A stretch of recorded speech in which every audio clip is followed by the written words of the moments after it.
चलिए आप लोग जान गए होंगे कि त्रिकोणमिति किसे कहते हैं, त्रिकोणमिति कितने शब्दों के मिलने से बना है, त्रिकोणमिति का अर्थ क्या होता है। अब हम लोग चलेंगे उसके आगे। जैसा कि हम लोग जब भी त्रिकोणमिति ग्रहण करेंगे और उसके बारे में पढ़ेंगे तो समकोण त्रिभुज में, कौन सा त्रिभुज में, समकोण त्रिभुज में, तो हम जानेंगे कि समकोण त्रिभुज कहते हैं किसे। दोस्तों समकोण त्रिभुज यानी वैसा त्रिभुज है जिसमें एक कोण का मान 90 डिग्री होता है, एक कोण का मान 90 डिग्री होता है, तो उसे कुछ कहते हैं समकोण त्रिभुज। यानी हम उसको परिभाषित करते हुए कह सकते हैं कि वैसा त्रिभुज जिसमें एक कोण का मान 90 डिग्री हो तो उसे समकोण त्रिभुज कहते हैं। यानी वैसा त्रिभुज जिसमें एक कोण का मान 90 डिग्री हो तो उसे समकोण त्रिभुज कहते हैं। या अर्थात में कह सकते हैं कि वैसा त्रिभुज जिसमें बड़ी भुजा का वर्ग अन्य दो भुजाओं के वर्गों के योगफल के बराबर हो तो उसे समकोण त्रिभुज कहते हैं। वैसा त्रिभुज जिसमें बड़ी भुजा का वर्ग अन्य दो भुजाओं के वर्गों के योगफल के बराबर हो तो उसे समकोण त्रिभुज कहते हैं। यानी समकोण त्रिभुज में एक कोण का मान समकोण होता है, यानी एक कोण समकोण होता है तथा दो न्यून कोण होते हैं। न्यून के कोण के मतलब होता है कि जो 90 डिग्री से कम हो, यानी 90 डिग्री से कम का कोण। यानी यहाँ पर लिख लीजिएगा कि एक समकोण त्रिभुज में, एक समकोण त्रिभुज में एक समकोण तथा दो न्यून कोण यानी 90 डिग्री से कम का कोण होते हैं। चलेंगे मैं दो त्रिभुज लेकर मैं तुलना करते हुए यह बताएंगे कि लंब और आधार आपस में कैसे चेंज होते हैं। चलिए देखिए, दो त्रिभुज लिए हैं। पहला त्रिभुज के नाम दिए हैं ए बी सी और दूसरा त्रिभुज का नाम दिए हैं त्रिभुज पी क्यू आर। दोस्तों त्रिभुज ए बी सी में मैं कोण बी का समकोण लिया है, कोण बी यानी 90 डिग्री लिया है। तो 90 डिग्री के सामने का जो भुजा होते हैं उसे हम कर्ण कहते हैं। कर्ण को इंग्लिश में हाइपोटेनस कहते हैं, कर्ण को इंग्लिश में हाइपोटेनस कहते हैं। और हाइपोटेनस यानी कर्ण को हम लोग एच से सूचित करते हैं। अगर 90 डिग्री रहेगा तो 90 डिग्री के सामने का जो भुजा होगा वो हमेशा क्या होती है, कर्ण होती है। अब देखिएगा बी और थीटा, यानी यहाँ पर समकोण है और यहाँ पर थीटा लिए हैं। तो जब भी त्रिकोणमितीय निष्पत्ति ज्ञात करेंगे तो न्यून कोण के सापेक्ष, तो यहाँ हम थीटा लेते हैं और यहाँ पर 90 डिग्री है। तो दोस्तों 90 डिग्री और थीटा जो देखिए कैसा बैठा हुआ है, यानी हम लोग जो आसन जो लगाते हैं, जब भी कोई बैठते हैं तो आसन लगा कर बैठते हैं, तो ये दोनों जो भुजा हुआ BC तो 90 डिग्री और थीटा के जो भुजा हुआ इसको हम बोलेंगे आसन भुजा। क्या बोलेंगे, आसन भुजा। और आसन भुजा को आधार कहते हैं, आसन भुजा को ही आधार कहते हैं। और आधार को इंग्लिश में बेस कहते हैं, आधार को इंग्लिश में बेस कहते हैं। और आधार को हमें बी से सूचित करते हैं, आधार को हम 20 से सूचित करते हैं। अब देखिएगा थीटा है सी, कौन सी के यहाँ पर थीटा। अब थीटा देखिए इसको सामने वाले भुजा कौन हुआ, ए बी, यानी सामने का मतलब हम कह सकते हैं कि सम्मुख, मुख के सामने, यानी इसको सामने कौन भुजा हुआ, ए बी, यानी ए बी भुजा को हमने दिया सम्मुख भुजा नाम। कुछ नाम रखे सम्मुख भुजा।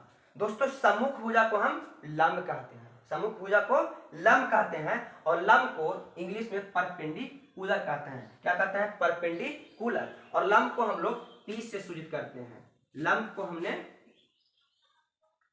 पी से सूचित किया। दोस्तों इसको बारे में आप समझ गए होंगे कि 90 डिग्री के सामने वाले जो भुजा होते हैं वो कर्ण होते हैं और 90 डिग्री और थीटा के जो भुजा होते हैं वो आसन भुजा होते हैं। और आसे आसन का आसे आधार, यानी आसन भुजा ही आधार कहलाएंगे। आधार को हम लोग इंग्लिश में बेस बोलते हैं, आधार को सूचित करते हैं बी से। दोस्तों थीटा के सामने वाले भुजा को हम लोग सम्मुख भुजा बोलेंगे और सम्मुख भुजा को लंब कहते हैं और लंब को अंग्रेजी भाषा में परपेंडिकुलर कहते हैं और परपेंडिकुलर को हम लोग पी से सूचित करते हैं। अब चलेंगे हम लोग दूसरा त्रिभुज, दूसरा त्रिभुज का नाम दिया है पी क्यू आर, त्रिभुज पी क्यू आर। दोस्तों यहाँ पर बी था तो 90 डिग्री लिए थे, तो यहाँ पर क्यू है तो 90 डिग्री लिए हैं। तो 90 डिग्री के सामने वाली भुजा कुछ कहलाएंगे, कर्ण कहलाएंगे। तो कर्ण को हम लोग इंग्लिश में जानते हैं हाइपोटेनस, तो लिख दिया है हाइपोटेनस। और हाइपोटेनस को हम लोग एच से सूचित करते हैं। अब दोस्तों देखेंगे इस त्रिभुज में थीटा यहाँ पर था लेकिन इस त्रिभुज में थीटा यहाँ पर है। तो देखिएगा हम लोग यहाँ पर जाने की 90 डिग्री और थीटा वाला जो भुजा होती है उसको औसत भुजा बोलेंगे। तो देखिए यहाँ 90 डिग्री है, तो इसमें थीटा नहीं लेकर के यहाँ लिए हैं, तो देखिए थीटा 90 डिग्री वाली भुजा है, उसको हम लोग कुछ बोलेंगे औसत भुजा, क्योंकि हम जानते हैं कि 90 डिग्री और थीटा वाली जो भुजा होते हैं उसको औसत भुजा बोलते हैं। तो यहाँ पर देखिए 90 डिग्री है और थीटा यहाँ पर है, यानी पी क्यू को हम लोग औसत भुजा बोलेंगे।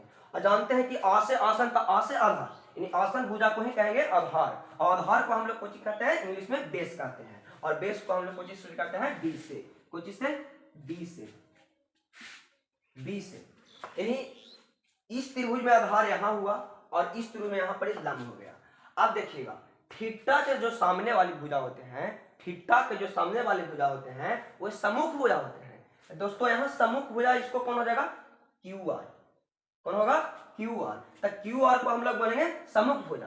तो सम्मुख भुजा को ही क्या कहेंगे हम लंब कहेंगे, और लंब को हम इंग्लिश में क्या कहते हैं परपेंडिकुलर। अब परपेंडिकुलर को शुरू में कौन सा अक्षर है पी, उसी चलते इसको पी से सूचित करते हैं। तो दोस्तों क्यू आर हो गया लंब और पी क्यू हो गया आधार।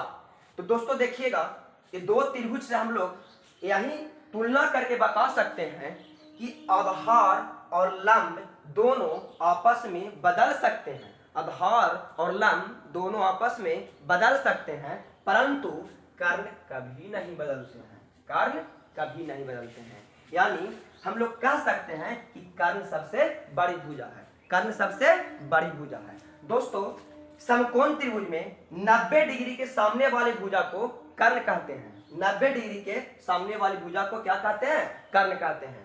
दोस्तों थीटा के सामने वाली भुजा को लंब कहते हैं, थीटा के सामने वाली भुजा को लंब कहते हैं, थीटा के सामने वाली भुजा को लंब कहते हैं, और जो शेष भुजा बचता है उसे आधार कहते हैं। जिसमें हम लोग जान गए हैं कर्ण, हम लोग जान गए हैं लंब, क्यों थीटा के सामने है। दोस्तों ई भी जान गए, ई भी जान गए, बचा कौन तो बीसी, तो बीसी को क्या कहेंगे आधार कहेंगे, क्या कहेंगे आधार कहेंगे। दोस्तों कर्ण सबसे बड़ी भुजा होती है, कर्ण सबसे बड़ी भुजा होती है, यानी हम लोग जान गए कि कर्ण किसे कहते हैं, लंब किसे कहते हैं, आधार किसे कहते हैं।